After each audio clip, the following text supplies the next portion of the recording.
ಸಿಕ್ತು ಅಂತ ಹೇಳಿ ಏನಿದೆ? ಅದೇ ಮಾನ್ಯ ಗೃಹ ಸಚಿವರ ಆದೇಶ ಪ್ರಕಾರ ಅವರು ಸಿಸಿನವರಿಗೆ ಸಿಸಿವಿನವರು ಅಲ್ಲಿ ಹೋಗಿ 2 ಗಂಟೆಗೆ ಅಷ್ಟು 10 ನಿಮಿಷ 15 ನಿಮಿಷ ನಾನಿದ್ದೆ. ಅವರು 4-5 ಅವರ್ಸ್ ರೇಡ್ ಅವರು ಮಾಡಿದ್ದಾರೆ.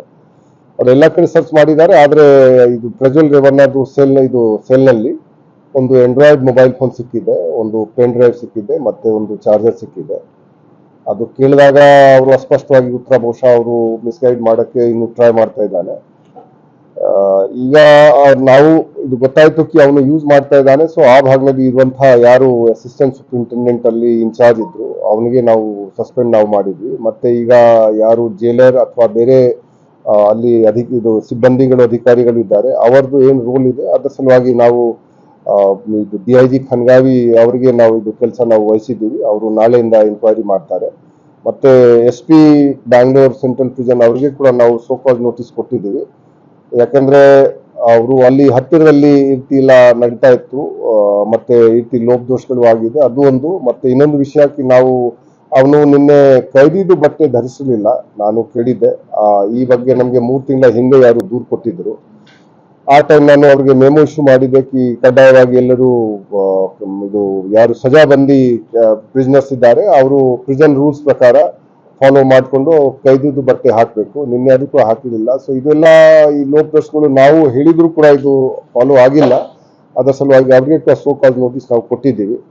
ಮತ್ತೆ ಈಗ ಯಾರು ಕೊಟ್ಟಿದ್ದಾನೆ ಇದರ ಬಗ್ಗೆ ಸಿಸಿವಿನವರು ತನಿಖೆ ಅವರು ಮಾಡ್ತಾರೆ. ಯಾರು ಕೊಟ್ಟಿದ್ದಾನೆ ಅದು ಇಂಪಾರ್ಟೆಂಟ್ ಇದೆ. ಯಾರು ಜೈಲು ಒಳಗಡೆ ಏನಾದ್ರು ಮಾಡಿದರೆ ಆರ್ತಿ ಕಂಡು ಬಂದ್ರೆ ನಾವು ಅವ್ರ ಮೇಲೆ ಕೂಡ ಕ್ರಮ ತಗೊಳ್ಬೇಕಾಗತ್ತೆ. ನಾವು ಅಲ್ಲಿ ಪರಪ್ಪನಘಾಟದಲ್ಲಿ ಕಳೆದ 7-8 ತಿಂಗಳಲ್ಲಿ 300ಕ್ಕಿಂತ ಜಾಸ್ತಿ ಫೋನ್ಗಳು ಅದು ಸೀಜ್ ಆಗಿದೆ. ಆದ್ರೆ ಹಳೆ ಲಾಟ್ ಏನಿದೆ ಅದು ಇನ್ನೂ ಕ್ಲಿಯರ್ ಆಗಿಲ್ಲ. ಈ ಹಳೆ ಸ್ಟಾಕ್ ಏನಿದೆ ಪರಪ್ಪನಘಾಟ್ ಒಳಗಡೆ ಲಾಸ್ಟ್ 3-4 ಇಯರ್ಸ್ ಏನ್ ಬಂದಿದೆ, ಅದು ಇನ್ನೂ ಕೆಲವು ಫೋನ್ಗಳು ಇನ್ನೂ ಹಂಗೆ ಉಳ್ಕೊಂಡ್ಬಿಟ್ಟಿದೆ. ಈ ಫೋನ್ ಬಗ್ಗೆ ಕೂಡ ಅನಿಸ್ದೆ ಇದು ಸ್ವಲ್ಪ ಹಿಂದೆಯಿಂದ ಅವನ ಕಡೆ ಬಂದಿದ್ದಾನೆ. ಸಿಮ್ ಕಾರ್ಡ್ ಚೇಂಜ್ ಮಾಡಿದ್ದಾನೆ ಇತ್ತೀಚೆಗೆ, ಆದ್ರೆ ಫೋನ್ ಸ್ವಲ್ಪ ಅವನ ಕಡೆ ಇದು ಮಾರ್ಚ್ ನಲ್ಲಿ ಕೂಡ ಒಂದು ಸಿಮ್ ಯೂಸ್ ಆಗಿದೆ. ಈಗ ಅದು ನಮ್ಗೇನ್ ಮಾಹಿತಿ ಬಂದಿದೆ. ಈಗ ನೋಡ್ಬೇಕು ಮಾರ್ಚ್ ಹಿಂದೆ ಕೂಡ ಎಲ್ಲಿ ಇತ್ತು ಫೋನ್ ಏನಿದೆ ಅದು ಸ್ವಲ್ಪ ನಾವು ನೋಡ್ಬೇಕಾಗತ್ತೆ. ಸೊ ನಾವು ಇಷ್ಟು ರೇಡ್ ಮಾಡಿದ್ದು ಕೂಡ ಕ್ರಮ ತಗೊಂಡಿದ್ದು ಕೂಡ ಈ ರೀತಿ ಘಟನೆ ಆಗೋದು ಒಂದು ನಮ್ಮ ಪ್ರಿಸನ್ ಮತ್ತೆ ಕಾರಾಗೃಹ ಮತ್ತು ಸುಧಾರಣಾ ಸೇವೆ ಇಲಾಖೆಗೆ ಒಂದು ಮುಜುಗರ ಆಗೋದು, ಆ ನಂತರ ಸರ್ಕಾರಕ್ಕೆ ಒಂದು ಮುಜುಗರ ಇದು ಉಂಟು ಮಾಡ್ತಾರೆ. ಸೊ ಈ ಪ್ರಕಾರ ನಮ್ಮ ಪ್ರಕಾರ ಇದು ಸರಿ ಇಲ್ಲ. ಯಾರು ಇದಕ್ಕೆ ಕಾರಣೀಭೂತಿರ್ತಾರೆ ಅವ್ರ ಮೇಲೆ ನಾವು ಕಠಿಣ ಕ್ರಮ ಜರುಗಿಸ್ಬೇಕಾಗತ್ತೆ. ಈಗ ಕೂಡ ನಾವು ಮಾಡಿದ್ದೀವಿ. ನಾವು ಬಂದ ನಂತರ ಬಹಳಷ್ಟು ಜನ ನಮ್ಗೆ ಇದು ಬಹಳ ಬೇಜಾರಾಗತ್ತೆ ಅವ್ರ ಮೇಲೆ ಕ್ರಮ ತಗೊಳಕ್ಕೆ. ಆದ್ರೆ ಯಾವ ಬೇರೆ ದಾರಿನಿಲ್ಲ. ಯಾಕಂದ್ರೆ ಇಷ್ಟು ನಾವು ಹೇಳಿದ್ರು ಕೂಡ, ಇಷ್ಟು ಅವ್ರಿಗೆ ನಾವು ಅವ್ರ ಮೇಲೆ ಕಣ್ಣಿಟ್ಟಿದ್ರು ಕೂಡ ಈ ರೀತಿ ಅವರು ಕೆಲಸ ಮಾಡ್ತಾರೆ. ಮತ್ತೆ ಅವ್ರ ಮೇಲೆ ನಾವು ಕಾನೂನು ಪ್ರಕಾರ ಕ್ರಮ ಆಗಲಿ ಅಥವಾ ಶಿಸ್ತಿನ ಕ್ರಮ ಆಗಲಿ ನಾವು ತಗೊಳ್ಳೇಬೇಕಾಗತ್ತೆ. ಸೊ ಇದು ಈ ರೀತಿ ಘಟನೆ ನಮ್ಮವರು ಮಾಡಕ್ಕೆ ಹೋದ್ರೆ ಮುಂದೆ ಕೂಡ ನಾವು ಕ್ರಮ ತಗೊಳ್ತೀವಿ. ಮತ್ತೆ ಈ ರೀತಿ ಘಟನೆ ಆಗಬಾರ್ದು, ಅದರ ಸಲುವಾಗಿ ನಾವು ಪ್ರಯತ್ನ ನಾವು ಮಾಡ್ತೀವಿ. ಏನೇ ಅಲ್ಲ, ಮಾರ್ಚ್ಲಿ ಅವರು ಯೂಸ್ ಮಾಡ್ತಿರ್ಲಿಲ್ಲ. ಮಾರ್ಚ್ಲಿ ಬೇರೆ ಯೂಸ್ ಮಾಡ್ತಾ ಇದ್ರು. ಆದ್ರೆ ಜೈಲ್ ಒಳಗಡೆ ಅದು ಇತ್ತು ಮಾರ್ಚ್ಲಿ, ಅದು ಒಂದು ಬಂದಿದೆ. ಇದು ಕೆಲಸ ಸಿಸಿವಿ ನೋಡಿ. ಈಗ ತನಿಖೆ ಪಾರ್ಟ್ ಏನಿದೆ ದಯವಿಟ್ಟು ಅದು ಸಿಸಿವಿನವರಿಗೆ ಕೇಳಿ, ಅದು ಸರಿ ಆಗಲ್ಲ ನಾವು ಮಾತಾಡೋದು. ನಾನು ನಿಮ್ಗೆ ಸುಮ್ಮನೆ ಕೆಲವು ವಿಷಯ ಹೇಳಿದೆ, ಆದ್ರೆ ಅವರು ಮಾಡ್ತಾರೆ, ಕುಲಂಕುಷವಾಗಿ ಮಾಡ್ತಾರೆ, ಡೀಪ್ ಆಗಿ ಮಾಡ್ತಾರೆ, ಎಲ್ಲ ಸಿಗುತ್ತೆ ಅವ್ರಿಗೆ ಇನ್ಫಾರ್ಮೇಶನ್ಗಳು. ಅವರು ಅದ್ರ ಬಗ್ಗೆ ನಾನು ಅವ್ರಿಗೆ ಹೇಳಿದ್ದೇನೆ ನಮ್ಮ ಸಲುವಾಗಿ ಇದು ಹಾಗೆ ಬಂತು, ಅದು ಒಂದು ನಮ್ಗೆ ಇಂಪಾರ್ಟೆಂಟ್. ಅದು ಕೂಡ ಅವ್ರಿಗೆ ಅವ್ರ ಕೈಗೆ ಹಾಗೆ ಬಂತು, ಯಾರು ಕೊಟ್ಟರು.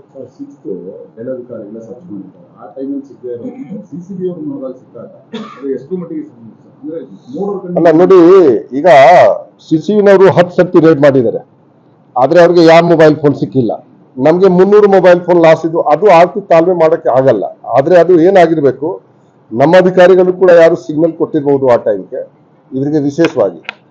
ಆದ್ರೆ ನಾನು ಹೇಳ್ತಾ ಇದ್ದೀನಿ ಈಸ್ಟ್ ಡಿವಿಷನ್ ನವರು 100-200 ಜನ ತಗೊಂಡು ಹೋದ್ರು, ಪಾಪ ಅವ್ರಿಗೆ ಏನ್ ಸಿಕ್ಕಿಲ್ಲ. ಅದರ ಅರ್ಥ ಹಾಕಿಲ್ಲ, ಅಲ್ಲಿ ಇಲ್ಲ, ಅದು ಇಲ್ಲ, ಆದ್ರೆ ಸಿಕ್ಕಿಲ್ಲ ಅವರಿಗೆ. ಸಿಸಿವಿನವರು ಹಿಂದೆ ಎಷ್ಟು ಸರ್ತಿ ರೇಡ್ ಮಾಡಿದ್ದಾರೆ, ಇದು ಲಾಸ್ಟ್ 5-6 ನಲ್ಲಿ 3-4 ಸರ್ತಿ ಅವರು ಹೋಗಿದ್ದಾರೆ, ಆದ್ರೆ ಆ ಟೈಮ್ಗೆ ಅವ್ರಿಗೆ ಏನ್ ಸಿಕ್ಕಿಲ್ಲ. ನಮ್ಮವ್ರಿಗೆ ಡೈಲಿ ಸಿಗ್ತಾನೆ ಇದೆ. ನಿನ್ನೆ ರಾತ್ರಿ ಕೂಡ ಈ ಘಟನೆ ಆಗಿದ್ದಂತ 2 ಮೊಬೈಲ್ ಮತ್ತೆ ಅಲ್ಲಿ ಹೈ ಸೆಕ್ಯೂರಿಟಿ ಬ್ಲಾಕ್ ನಮಗೆ ಸಿಕ್ಕಿದೆ. ನಾನು ಹೇಳ್ತಾ ಇದ್ದೀನಿ, ಇದು ನೀವು ಹೇಳೋದಕ್ಕೆ ಇದು ಅವ್ರಿಗೆ ಸಿಕ್ಕಿಲ್ಲ ಇವ್ರಿಗೆ ಸಿಕ್ತು ಅದು, ಆದ್ರೆ ಅಲ್ಲಿ ನಮ್ಗೆ ಅನಿಸ್ಬೇಕು ಸ್ವಲ್ಪ ಕನ್ವೈನೆನ್ಸ್ ಇರ್ಲೇಬೇಕು ಅವ್ರಿಗೆ ನಮ್ಮವ್ರಿಗೆ. ಯಾಕೆಂದ್ರೆ ಒಬ್ಬ ಇಂಪಾರ್ಟೆಂಟ್ ಕೈದಿ ಇದ್ದಾಗ ಅವನು ಏನೋ ಒಂದು ಚಲನ್ ವಲನ್ ಅವನು ನಾವು ನೋಡ್ಬೇಕು. ಅವನು ಯೂಸ್ ಮಾಡ್ತಾ ಇದ್ದಾನೆ ಅದರ ಬಗ್ಗೆ ನಮ್ಮವ್ರಿಗೆ ಅಲ್ಲಿ ಯಾರು ಇರ್ತಾನೆ ಓಡಾಡ್ತಾನೆ ಅವ್ರಿಗೆ ಮಾಹಿತಿ ಇರ್ತದೆ. ಆ ಲೋಕದೋಷಗಳು ಖಂಡಿತ ಇದೆ. ಮತ್ತೆ ಆ ದಿವಸ ಕೂಡ 6th ಆಗಿದೆ, ಮೇ ಬಿ ಯಾರು ಅವ್ರಿಗೆ ಏನಾದ್ರು ಬೇರೆ ರೀತಿಯಿಂದ ಏನಾದ್ರು ಅವ್ರಿಗೆ ಮಾಹಿತಿ ಬಂದಿರ್ಬೇಕು, ಸರ್ಚ್ ಆಗ್ತಾ ಇದೆ, ಅದರ ಸಲುವಾಗಿ ಸಿಕ್ಕಿರ್ಲಿಲ್ಲ.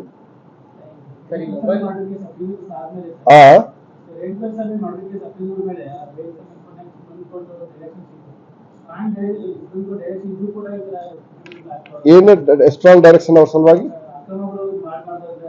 ಅಲ್ಲ, ಅವ್ರ ಸಲುವಾಗಿ ಆರ್ತಿಯೇನಿಲ್ಲ ಅಲ್ಲ, ಅವ್ರ ಸಲುವಾಗಿ ಸುಪ್ರೀಂ ಕೋರ್ಟ್ ಇಲ್ಲ, ದರ್ಶನ್ ಸಲುವಾಗಿ ಇದೆ. ದರ್ಶನ್ ಸರ್ಚ್ ಮಾಡಿದ್ರೆ ಅಲ್ಲಿ ಏನಿಲ್ಲ, ದರ್ಶನ್ ಸೆಲ್ ಸರ್ಚ್ ಮಾಡಿದೆ ನಿನ್ನೆ.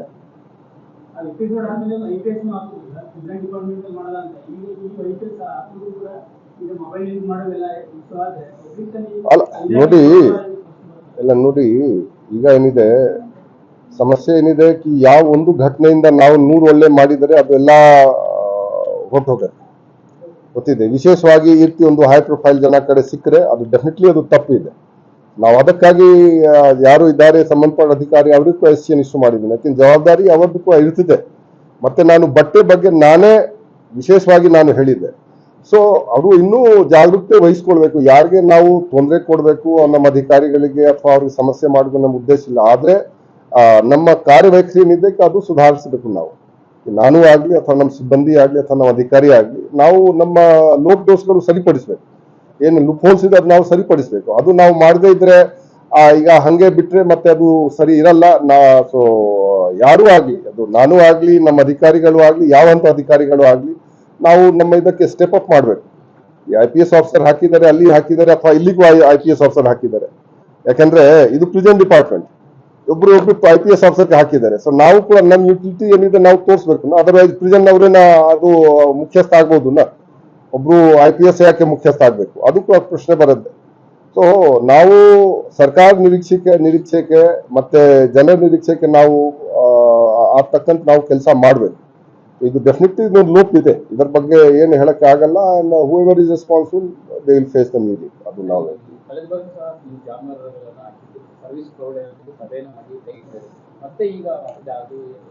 ನೋಡಿ, ಜಾಮರ್ದು ಸಮಸ್ಯೆ ಅನ್ಫಾರ್ಚುನೇಟ್ಲಿ ಒಂದು ಶಾಶ್ವತವಾದ ಸಮಸ್ಯೆ ಆಗ್ಬಿಟ್ಟಿದೆ.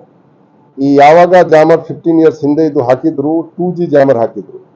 ಆ ಟೈಮ್ ಆನಂತರ ಏನ್ ಮಾಡಿದ್ರೆ THCBS ಆಯ್ತು, ಟವರ್ ಹಾರ್ಮೋನಿಕ್ಸ್ ಕಾಲ್ ಬ್ಲಾಕಿಂಗ್ ಸಿಸ್ಟಮ್. THCBS ಮತ್ತೆ ಜಾಮರ್ಗೆ ಅಷ್ಟು ಸಾಮರ್ಥ್ಯ ಆಗಿರ್ಲಿಲ್ಲ, ಅವರು ಹಾಕ್ಬಿಟ್ಟಿದ್ದಾರೆ ಸುಮ್ಮನೆ. ಅದೇನಾಗ್ತಾ ಇದೆ, THCBS ಜಾಮರ್ಗೆ ಇಂಟರ್ಫಿಯರ್ ಆಗಿ ಇದು ಸಮಸ್ಯೆ ಆಗ್ತಾ ಇದೆ. ಮತ್ತೆ THCBS ಕೆಲವು ಕನ್ಫಿಗರೇಷನ್ ಸರಿ ಇಲ್ಲ. ಅದಕ್ಕಾಗಿ ಆ ಏನ್ ಕೆಪಾಸಿಟಿ ಅಲ್ಲಿ ಜಾಮರ್ದು ಫಂಕ್ಷನ್ ಆಗ್ಬೇಕು ಆ ಫಂಕ್ಷನ್ ಅದು ಆಗ್ತಾ ಇಲ್ಲ. ಲಾಸ್ಟ್ 7-8 months ಇಂದ ಸತತವಾಗಿ ನಾವು ಇದರ ಸಲುವಾಗಿ ಟ್ರೈ ಮಾಡ್ತಾ ಇದ್ವಿ. ಲಾಸ್ಟ್ ಮೀಟಿಂಗ್ ನಾವು ಈಗ THCBS ಕನ್ಫಿಗರೇಷನ್ ಸರಿ ಮಾಡಕ್ಕೆ ನಾವು ಹೇಳಿದ್ವಿ. ಅವರು ನವರು ಡಿಪಾರ್ಟ್ಮೆಂಟ್ ಆಫ್ ಟೆಲಿಕಾಂ ನವರು ಆ ಕೆಲಸ ಮಾಡಬೇಕು. ಅವ್ರಿಗೆ ನಾವು ಕರೆಸಿ ನೀವು ನೋಡ್ರಿ ಇದು ಸಲುವಾಗಿ ಬ್ಲಾಕ್ ಸ್ಪಾಟ್ಸ್ ಇನ್ನು ಬಹಳ ಜಾಸ್ತಿ ಇದೆ. ಈಗ ಮೊದಲೇ ಇತ್ತು 2-3 ನಾವು ಹೇಳ್ತಾ ಇದ್ವಿ. ಈಗ ನೀವು 9th ಬ್ಲಾಕ್ ಸಿಗುತ್ತೆ, ಈಗ 3rd ಬ್ಲಾಕ್ ಸಿಗುತ್ತೆ, ಅಥವಾ 8th ಬ್ಲಾಕ್ ಸಿಗುತ್ತೆ. ಈಗ ಬ್ಲಾಕ್ ಸ್ಪಾಟ್ ಸಿಗ್ತಾನೆ ಇದೆ. ಸೊ ನಾವು ಮೀಟಿಂಗ್ ಮಾಡ್ಕೊಂಡು ಮಿನಿಮೈಸ್ ಮಾಡಬೇಕು. ಮತ್ತೆ ಇನ್ನೊಂದು ಆಂಗಲ್ ಅಲ್ಲಿ ಇತ್ತು, ನಾವು ಬಹಿರಂಗವಾಗಿ ಹೇಳ್ಬೇಕಾಗಿ ಏರ್ಟೆಲ್ ಆಂಧ್ರ ಪ್ರದೇಶದ ಸಿಮ್ ಸತತವಾಗಿ ನಮ್ಮ ಜೈಲಿನಲ್ಲಿ ಯೂಸ್ ಆಗ್ತಾ ಇದೆ. ಇದರ ಬಗ್ಗೆ ನಾವು ಏರ್ಟೆಲ್ ಅವರಿಗೆ ಬಹಳ ತಾಕೀತ್ ಮಾಡಿದ್ವಿ ಎಲ್ಲ ಮೀಟಿಂಗ್ ನಲ್ಲಿ, ನೀವು ಯಾಕೆ ನಿಮ್ದು ಸಿಮ್ ಇದೆ ನಮ್ಮ ಕೈದಿಗಳು ಇಷ್ಟು ಯೂಸ್ ಮಾಡ್ತಾ ಇದ್ದಾರೆ. ಅದರ ಬಗ್ಗೆ ನಾನು ಇವನ್ SP ಬ್ಯಾಂಗ್ಳೂರ್ ಸೆಂಟ್ರಲ್ ಪ್ರಿಸನ್ಗೆ ಹೇಳಿದ್ದಕ್ಕೆ ನೀವು ಅವ್ರ ಮೇಲೆ FIR ಅವತ್ತು ಹೆಸರು ಸೇರಿಸಬೇಕು. ಆಕ್ಚುಲಿ ಈಗ ಕೂಡ ನಮ್ಮ ಪ್ರಕಾರ ಈಗ ಏನಿದು ತನಿಖೆ ನಡೀತಾ ಇದೆ, ಆ CCVನವರು ಅವ್ರದ್ದು ಹಾಗೆ ಇಷ್ಟು ಹೇಳಿದ್ರು ಕೂಡ ಮತ್ತೆ ಅವರದೇ ಇದು ಸಿಮ್ ಸಿಗ್ತಾ ಇದೆ, ಅವರದೇ ಸಿಮ್ ಯೂಸ್ ಮಾಡ್ತಾ ಇದ್ದು ಏನ್ ಕಾರಣ, ಇದರ ತನಿಖೆ ಕೂಡ ಮಾಡಬೇಕು. ಯಾಕೆಂದ್ರೆ ಜೈಲಿನಲ್ಲಿ ಏನ್ ಸಿಮ್ ಸಿಕ್ಕಿದೆ ಅದು ಏರ್ಟೆಲ್ ಆಂಧ್ರ ಪ್ರದೇಶ್ ಸಿಮ್ ನ ಇದು ಸಿಗ್ತಾ ಇದೆ. ಇದು ಏನ್ ಗುಟ್ಟು ಇದು ನಮ್ಮ ಪ್ರಕಾರ ಸ್ವಲ್ಪ ಅದು ಬಯಲಾಗಬೇಕು. ಮತ್ತೆ ಇದರ ಬಗ್ಗೆ ಏರ್ಟೆಲ್ ನವರ ಮೇಲೆ ಕೂಡ ನಮ್ಮ ಪ್ರಕಾರ ಕ್ರಮ ಜರುಗಿಸಬೇಕು. ಯಾಕಂದ್ರೆ ಸತತವಾಗಿ ಅವರು ಬರ್ತಾ ಈಗ, ಯಾಕಂದ್ರೆ ಜಿಯೋ ಬರಲ್ಲ, ಅದು ವೋಡಾಫೋನ್ ಬರಲ್ಲ, BSNL ಬರಲ್ಲ, ಇದು ಏರ್ಟೆಲ್, ಅದಕ್ಕೂ ಏರ್ಟೆಲ್ ಆಂಧ್ರ ಸಿಮ್ ಇದು ಬರುತ್ತೆ. ಇದು ನಾವು ನೋಡಿ ಹೇಳಿದೀವಿ, ಹಿಂದೆ ಹೇಳಿದ್ವಿ ಅವ್ರ ಮೇಲೆ ಆಕ್ಷನ್ ತಗೋಬೇಕು, ಆದ್ರೆ ಮಾಡಿಲ್ಲ. ನಾನು ಸಿಸಿವಿನವ್ರು ಕೂಡ ಹೇಳ್ತೀನಿ, ಇದು ಲಾಸ್ಟ್ ಮೀಟಿಂಗ್ ಕೂಡ ಹೇಳಿದೀವಿ, ನಿಮ್ಗೆ ಎಷ್ಟು ಎಚ್ಚರಿಕೆ ನೀಡಿದ್ರು ಕೂಡ ನಿಮ್ದೇ ಸಿಮ್ ಯಾಕೆ ಯೂಸ್ ಮಾಡ್ತಾ ಇದ್ದಾರೆ, ಮತ್ತೆ ಇದೇ ಸಿಮ್ ಯಾಕೆ ಅಲ್ಲಿ ಇದು ಆಗ್ತಾ ಇದೆ, ಆಕ್ಟಿವೇಟ್ ಆಗ್ತಾ ಇದೆ, ಅದು ನಾವು ನೋಡ್ಬೇಕಾಗತ್ತೆ. ಆದ್ರೆ ಇದು ಬೇರೆ ಬೇರೆ ಬೇರೆ ಏಜೆನ್ಸಿ ಇದು, ಆದ್ರೆ ನಮ್ಮ ಏಜೆನ್ಸಿ ನಾವು ಅಷ್ಟೇ ಹೇಳ್ಬೇಕು, ಅದು ನಮ್ಮ ಅಧಿಕಾರಿಗಳು ಕೂಡ ಈ ಹಿಂದೆ ಕೂಡ ಈಗ ಇರಣ್ಣ ರಂಗಾಪುರ್ ನಾವು ಸಸ್ಪೆಂಡ್ ಮಾಡಿದ್ದು, ಅವನು 1 ತಿಂಗಳ ಹಿಂದೆ ಬಂದಿದ್ದಾನೆ. ಆಕ್ಕಿಂತ ಹಿಂದೆ ಅಲ್ಲಿ ಲೋಕೇಶ್ ಇದ್ದ, ಅವನು ಕೂಡ ವರ್ಗಾವಣೆ ನಾನು ಆಕ್ಚುಲಿ ನಿನ್ನೆ ಅವನಿಗೆ ಮೊದಲೇ ವರ್ಗಾವಣೆ, ಈ ಘಟನೆ ಆಗೋಕ್ಕಿಂತ ಮುಂಚೆ ಇತ್ತು, ಅವನು ಸೈನ್ ಮಾಡಿದೆ. ಈ ಘಟನೆ ಆಗಿದೆ ನಿನ್ನೆ, ಅದು ನಿನ್ನೆ ಬೆಳಿಗ್ಗೆ ನಾನು ಸೈನ್ ಮಾಡಿದ್ದೇನೆ ಅವ್ರದ್ದು, ಯಾಕಂದ್ರೆ ನಮ್ಗೆ ಬಂತೂಕಿ ಇಲ್ಲ, ಸ್ವಲ್ಪ ಅಲ್ಲಿ ಬೇರೆ ಬೇರೆ ಟೈಪ್ ಇದೆ. ಮತ್ತೆ ಕರ್ನಾ ಛತ್ರಿ ಅವನು ಕೂಡ ನಾನು ಮಾಡಿದ್ದೇನೆ, ಅವನು ಇಲ್ಲಿಂದ ವರ್ಗಾವಣೆ ಚಿಕ್ಕಮಗಳೂರಿಗೆ ಯಾರು ಕೆಲವು. ಸೊ ನಾವು ಏನೇನು ಮಾಡಬಹುದು, ಇಲ್ಲಿಲ್ಲ ಬೇರೆ ಜೈಲಿನಲ್ಲಿ ಸೆಂಟ್ರಲ್ ಜೈಲ್ ಇದಕ್ಕೆ ನಾವು ಮಾಡ್ತಾನೆ ಇದ್ವಿ. ಬಟ್ ಅನ್ಫಾರ್ಚುನೇಟ್ಲಿ ಏನಿದೆ ಕಿ ಎಷ್ಟು ಮಟ್ಟಿಗೆ ರಿಸಲ್ಟ್ ಬರಬೇಕು ಅಷ್ಟು ಮಟ್ಟಿಗೆ ರಿಸಲ್ಟ್ ಬರಲ್ಲ. ಅದೊಂದು ನಾವು ಹೇಳುದು ದುರ್ದೈವದ ಸಂಗತಿ. ಯಾವ ಮಟ್ಟಿಗೆ ನಾವು ಎಫರ್ಟ್ ಹಾಕ್ತಾ ಇದ್ವಿ ಅದು ಎಲ್ಲಾ ಲೆವೆಲ್ ನಲ್ಲಿ ಅಷ್ಟೇ ಮಟ್ಟಿಗೆ ಅದು ಸ್ವಲ್ಪ ಅವ್ರಿಗೆ ಮಾಡಬೇಕು. ಅದು ಸ್ವಲ್ಪ ಇನ್ನೂ ನಮ್ಮ ಅಧಿಕಾರಿಗಳು ನಮ್ಮ ಸಿಬ್ಬಂದಿಗಳು ನಾವು ಮಾಡಬೇಕು. ನಾವು ವಿ ಡೋಂಟ್ ಲೂಸ್ ಹೋಪ್ ಅಷ್ಟೇ ನಾನು ಹೇಳ್ತೀನಿ. ನಮ್ಮ ಎಫರ್ಟ್ ಏನಿದೆ ಅದು ಕಂಟಿನ್ಯೂ ಇದೆ. ಇದು ಒಂದು ಆಗಿದೆ, ಆದ್ರೆ ಅದಕ್ಕೆ ಆಗಿದೆ ಇದು ದೊಡ್ಡ ಲೋಪ್ ಇದೆ. ಯಾಕಂದ್ರೆ ಈಸ್ ಎ ನೋನ್ ಪರ್ಸನ್. ಯಾವ ಅನ್ನೋನ್ ಕಡೆ ಸಿಕ್ಕರೆ ಅದು ಬೇರೆ ವಿಷಯ, ಆದ್ರೆ ನೋನ್ ಪರ್ಸನ್ ಕಡೆ ಸಿಕ್ಕಿದ್ರೆ ಅದರ ಅರ್ಥ ಯಾವ ಲೆವೆಲ್ ನಲ್ಲಿ ಒಂದು ಕುಮ್ಮಕ್ಕಿದೆ, ಇಲ್ಲಿ ಕನ್ನವೆನ್ಸ್ ಇದೆ.